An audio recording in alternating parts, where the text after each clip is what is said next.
Hey, and welcome to Neverwinter with Aragon.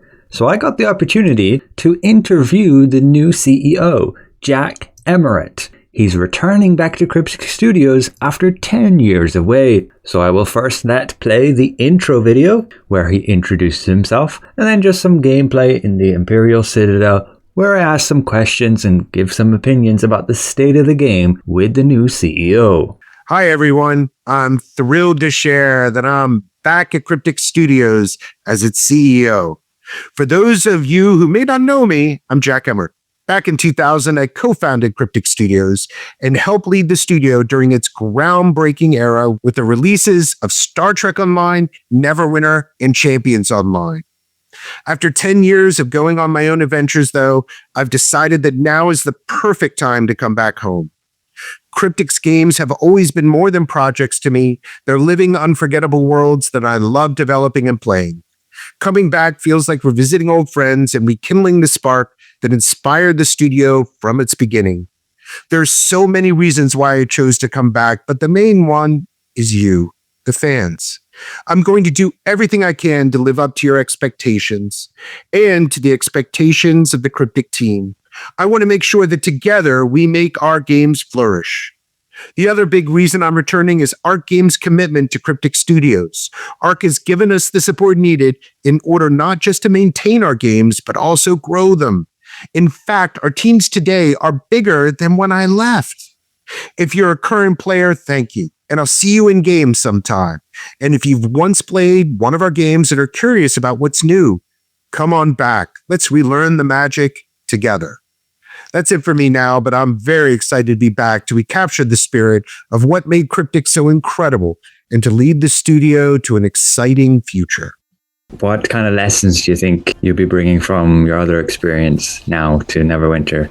I had the opportunity to work on so many different games, like DC Universe Online, Lord of the Rings Online, Dungeons & Dragons Online. I got to see the EverQuest team. I got to work and create something new under NetEase. I just worked with a lot of really incredible people who approach problems so differently than I did. And I learned that there's more than one way to accomplish things. And many times I learned that my way wasn't actually best after all. So you've been back in the studio for about 2 weeks now. How would you say it's changed since? Well, there are a lot of new faces. It's bigger than when I left on all the teams, which is a testament to Arc and its support of the studio.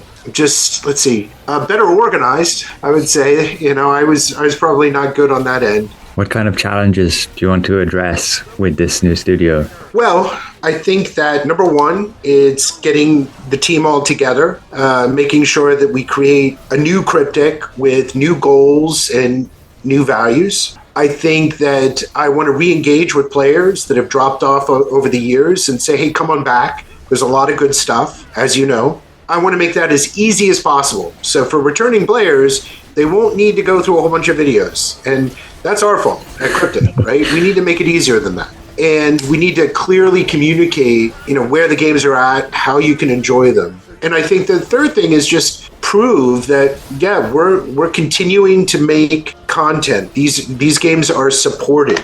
From what I hear, you've played Dungeons & Dragons quite a lot, yeah? Yes, ever since the 70s, yeah. How do you plan to bring your passion for Dungeons & Dragons to help shape your vision for Neverwinter? Well, there are a lot of classic modules that I loved when I was a kid. I'd like to see them get done. I stay pretty current with different storylines, so I want to make sure that we're linking with that. I want to make sure that we're doing, authentic D&D storylines. I think the big one is really going back and taking a look at some of the things that really thrilled me in the 70s, 80s, and 90s, and how can we bring those alive? From your experiences playing Dungeons & Dragons, is there anything specific you'd love to see added to Neverwinter? Well, I can't ride a dragon yet.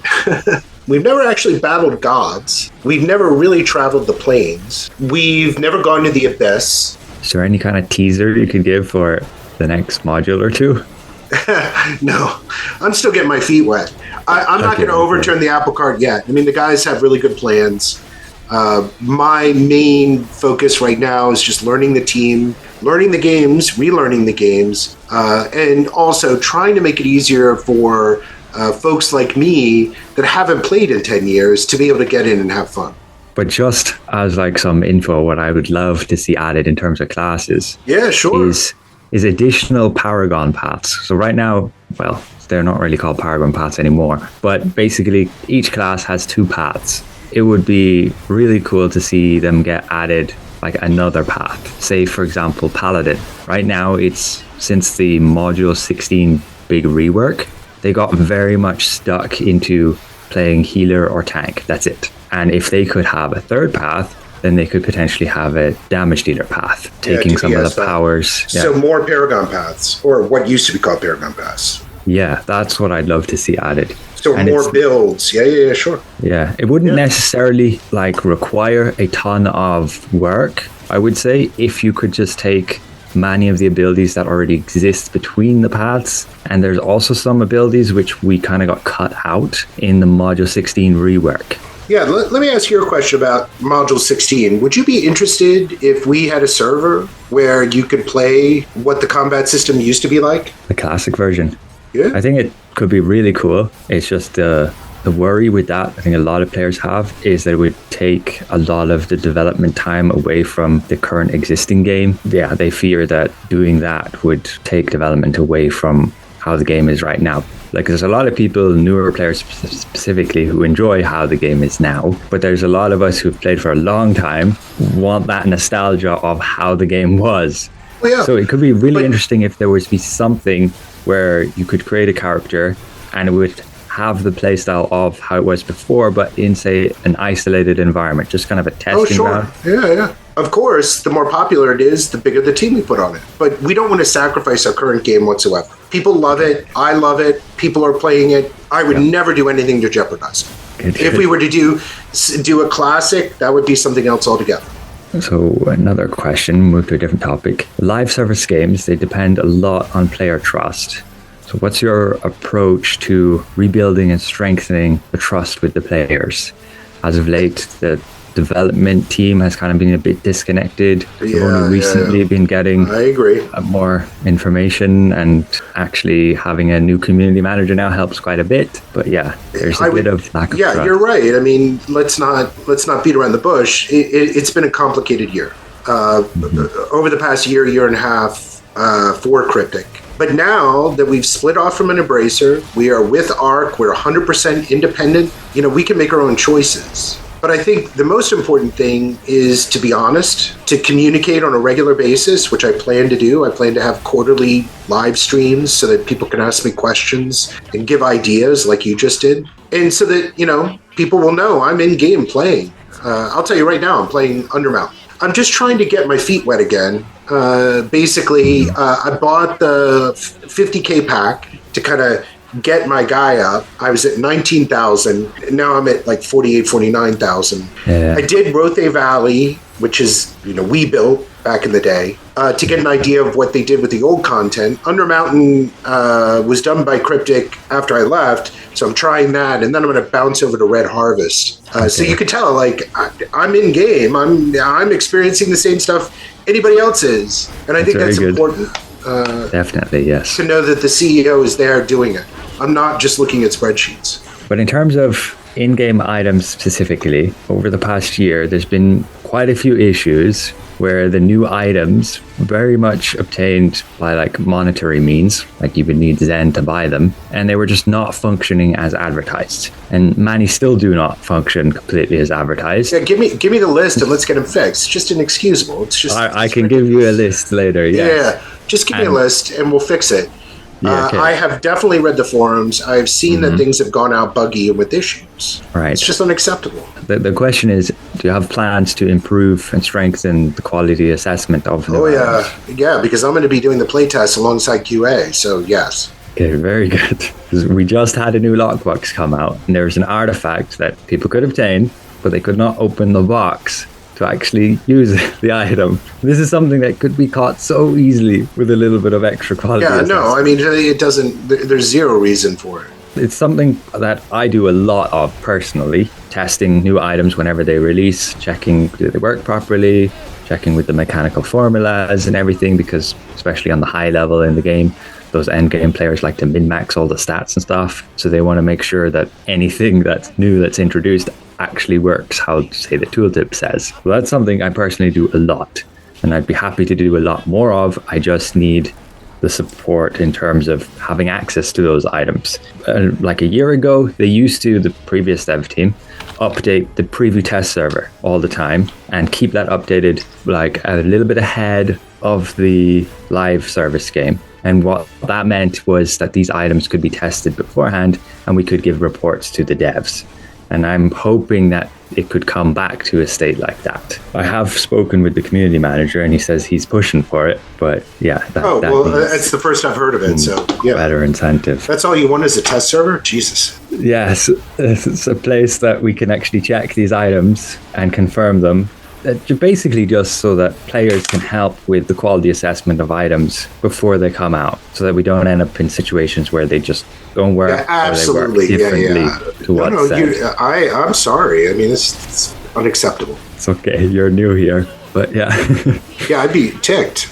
That's the issues we've been having lately, and there's quite a lot of upset with the players as a result. Moving on, the update cadence used to be every year we'd have 2 to 3 expansions, new modules. Do you plan maintaining that? Yes. So looking ahead, when players look back, say a year or two from now, what do you hope they'll say has changed under your leadership? Players can trust that, there's another update coming. Players can trust that it's not buggy. Players trust that when they complain in a live stream to me that I listen, that would be success. But you know what? I mean, we've been talking about bugs and stuff. Man, I'm pretty happy about how well Neverwinter has stood up. It is fun. Like, I am having an amazing time in Undermount. And the way that it's done, like you mentioned in one of your videos, how it's not, for that content, it's not as much an MMO, it's a co-op game. You're not going to see dozens of players. You'll run into one here and there. But it's so much fun when you do, because you just sort of boat together, help each other out. Oh, I'll do this or that. And then you maybe part your ways, or maybe you come back again, or maybe you team up. And that's been happening to me in Rothe and then in Undermountain. And it's really nice. It's very different than what we had at launch, but it's still very, very cool. What would you say excites you the most about the future of Neverwinter? Not just as a CEO, but like a lifelong gamer. Oh, well, just the different worlds we can go to. White Plume Mountain, Lost Temple of Therisden, Dark Sun. I mean, not that we will go those places, but the cosmos of the Dungeons & Dragons IP is so immense. And I see that we've gone to Ravenloft, which is amazing. I would love to go back to Ravenloft. I might play that next. I'm not sure whether to do that or Red Harvest. Should I do Ravenloft before Red Harvest, or should I do Red Harvest? If you care about just character progression, you would go to Red Harvest to get the new items, to get the boost. Yeah. I love the story of Ravenloft and the theme. It just feels really cool being there. I had like a bit of a break and I came back, and Ravenloft was one of my first areas, and then experiencing the really cool hunts. That's something I'd love the developers to bring back again. I will check it out. I got to do some, a little bit on the Red Harvest. That's our latest and greatest, and that way I can really talk to the team in terms that they can relate to. So that was the main things I wanted to share with you from my chat with the new CEO. What this ultimately means, we'll have to see. But it's very good to hear that the development of Neverwinter is now much more independent than before. I look forward to the new content and updates that they bring, and it would be seriously awesome if we could get some expansions on the current classes. Like imagine a Bard tank or a healer ranger. And yes, I really want that DPS paladin. If you also want the opportunity to be able to ask Jack some questions, make sure to attend the live stream he'll be hosting on Tuesday, February the 3rd. And even if you can't make it to the live stream, there'll be an exclusive AMA the next day on the Neverwinter subreddit. And that'll be starting at this time. Compared to other games I've been playing as of late, it is even more impressive that Neverwinter has held up after 13 years, is still getting regular new updates with multiple expansions per year. That's a lot more than other live service games can say. And yes, despite the past year being a bit rough, the game is still very much enjoyable. If you're new and want some more general info about the current state of the game, you can watch this video. So with that said, thanks all for watching, and we'll see you guys around.